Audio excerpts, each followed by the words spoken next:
Hello students, class 9 science and technology. इसमें हमारा चल रहा है chapter 5 acids, basis and salts. Concentration of acid and base. Video पूरा एंड तक देखें और अगर आपको कोई क्वेश्चन है या कोई डाउट है तो हमें कमेंट में ज़रूर लिखिए। हम उसका समाधान आंसर देने की कोशिश ज़रूर करेंगे। चलिए चलते हैं आज के टॉपिक की तरफ। Concentration of acid and base. Concentration of acid and base. Concentration की डेफिनेशन देखेंगे। कॉन्सेंट्रेशन मतलब क्या है?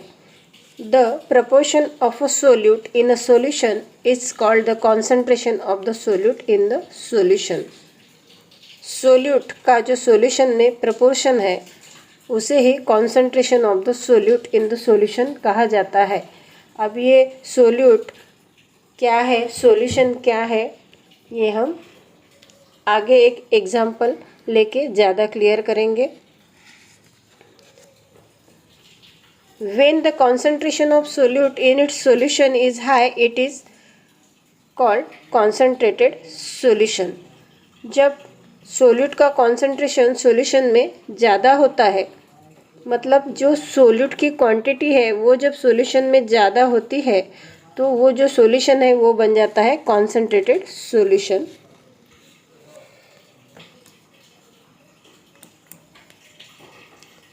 When the concentration of solute in its solution is low, it is dilute solution। अगर उस सॉल्यूशन में जो सोल्यूट है उसकी मात्रा कम है या उसकी क्वांटिटी कम है तो वो जो सॉल्यूशन है वो हो जाता है डाइल्यूट सॉल्यूशन। इसके उल्टा अगर सोल्यूट की मात्रा, सोल्यूट की क्वांटिटी अगर सॉल्यूशन में एज कंपेयर टू सॉल्वेंट ज़्यादा है तो उसे बोलते हैं कॉन्सेंट्रेटेड सॉल्यूशन। ये ज़्यादा समझने के लिए एक हम जो हमारे टेक्स्ट बुक में एक्टिविटी दी है वो देखेंगे। तो यहाँ पर ये दो बीकर हमें दिखाए गए हैं। सबसे पहले हम एक काम करते हैं, एक लेमन लेते हैं और उसको बराबर दो इक्वल पार्ट्स में काट लेते हैं और वो दोनों जो काटे हुए पार्ट्स है उसमें का आधा जो नींबू है उसका लेमन जूस एक बीकर में डालेंगे। समझो ये बीकर ए है और दूसरा जो पार्ट है उसका लेमन जूस बी बीकर में डालेंगे।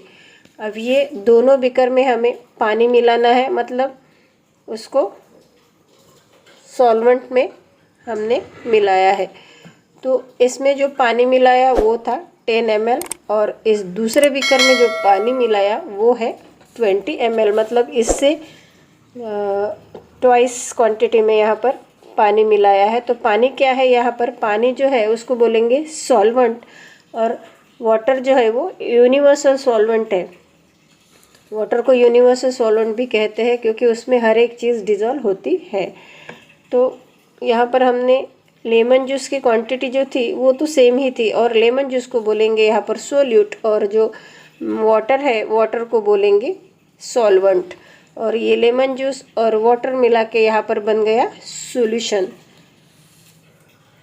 तो इनके टेस्ट में क्या फ़र्क आएगा या इन दोनों की टेस्ट सेम होगी ये हमें पता करना है। तो नेचुरली अगर हम चख के इसे देखेंगे तो ये जो ए बीकर है इसमें का जो सॉल्यूशन है वो हमें खट्टा लगेगा, ज़्यादा खट्टा लगेगा और बी बीकर में जो सॉल्यूशन है वो हमें कम खट्टा लगेगा क्योंकि इसमें सॉल्वेंट ज़्यादा है, पानी ज़्यादा है। इसकी वजह से इनके दोनों सॉल्यूशन के टेस्ट में हमें डिफरेंस मिलेगा।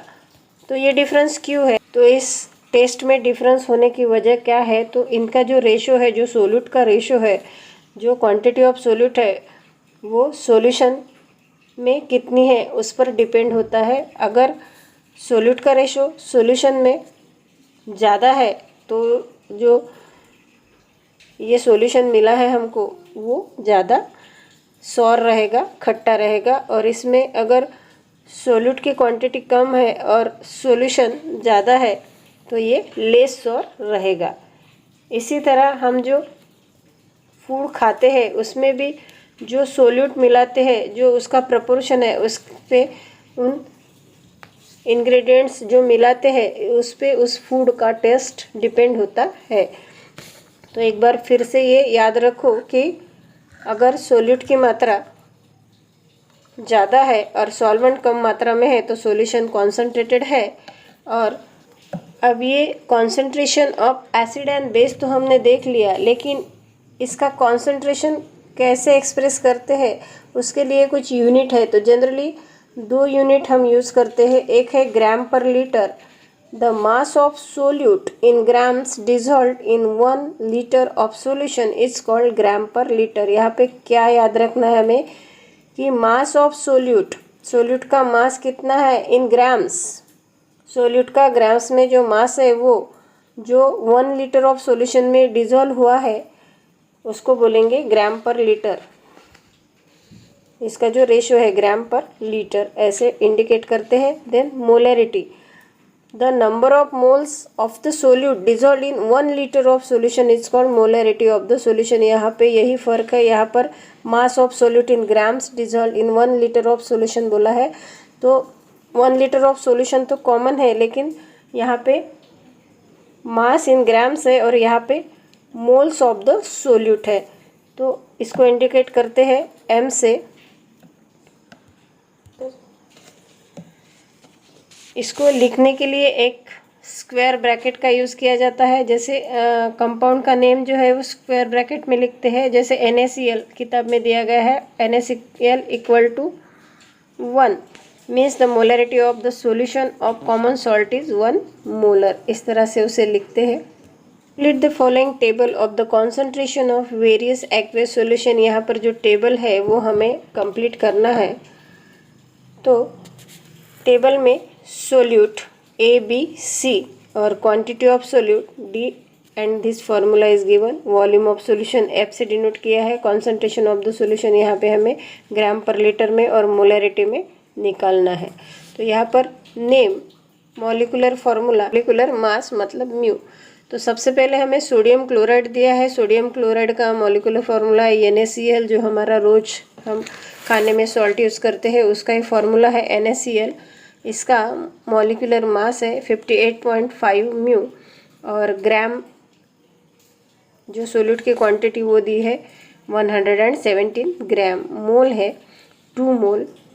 तो यहाँ पर ये जो फार्मूला है A इक्वल टू D/C, इसमें वैल्यूज पुट करके हमें यहाँ पर मोल दिया गया है 2 मोल। वॉल्यूम ऑफ सॉल्यूशन कितना है 2 लीटर। और यहाँ पर हमें कॉन्सेंट्रेशन ऑफ सॉल्यूशन निकालना है G इक्वल टू D/F। तो G जो है वो है ग्राम पर लीटर और D है ग्राम और F है वॉल्यूम ऑफ सॉल्यूशन। यहाँ पर ये दिया है 58.5 ग्राम पर लीटर। मोलैरिटी इसकी दी है 1 मोलर। अब ये टेबल हमें सिर्फ कंप्लीट करना नहीं है, इसमें हमने कैसे वैल्यूज पुट किए ये भी निकालना है। और ये मॉलिक्यूलर मास जो है ये इसका प्रीवियस जो चैप्टर है उसमें हमें अलग से निकाल के बताया गया है। तो इसका जो नाम है ये है हाइड्रोक्लोरिक एसिड। अब यहाँ पर मॉलिक्यूलर मास हमें निकालना है। तो यहाँ पर हाइड्रोजन का जो है वो है 1 और प्लस क्लोरीन का है 35.5। तो इसका टोटल मिला के आ गया, यहाँ पे आता है 36.5। और वैल्यूज़ पुट करने के बाद में यहाँ पे आंसर कुछ इस तरह से हमें मिलेंगे। तो ये तो हमें निकालते आएगा, सिर्फ हमें ये देखना है कि यहाँ पर इसका मॉलिक्यूलर मास जो है इन दोनों मॉलिक्यूल्स को मिलाने के बाद में यहाँ पे लिखना है, एडिशन करना है बस। इसे NaOH जिसको हम बोलते हैं सोडियम हाइड्रोक्साइड। तो Na मतलब 23 और O का 16 और H का 1, ये कुल मिला के आएगा 40। फिर यहाँ पे D दिया गया नहीं है तो D कैसे निकालेंगे, यही प्रॉब्लम है क्योंकि इस टेबल में D/C है। तो यहाँ पर हम D/C निकाल सकते हैं क्योंकि D दिया है और C जो है वो हमने निकाला है यहाँ पे 36.5। तो यहाँ पे हमें E मिल जाएगा, मोल मिल जाएगा। लेकिन यहाँ पर हमें जो फॉर्मूले में D और C पूछा है ये दोनों भी नहीं है, C भी नहीं है और D भी नहीं है। तो ये हम कैसे निकालेंगे, तो तो हमें डी निकालना है। डी कैसे निकालना है, तो यहाँ पर हमें इसका जो मॉलिक्यूलर मास है वो सबसे पहले निकालना है, वो आएगा 40 और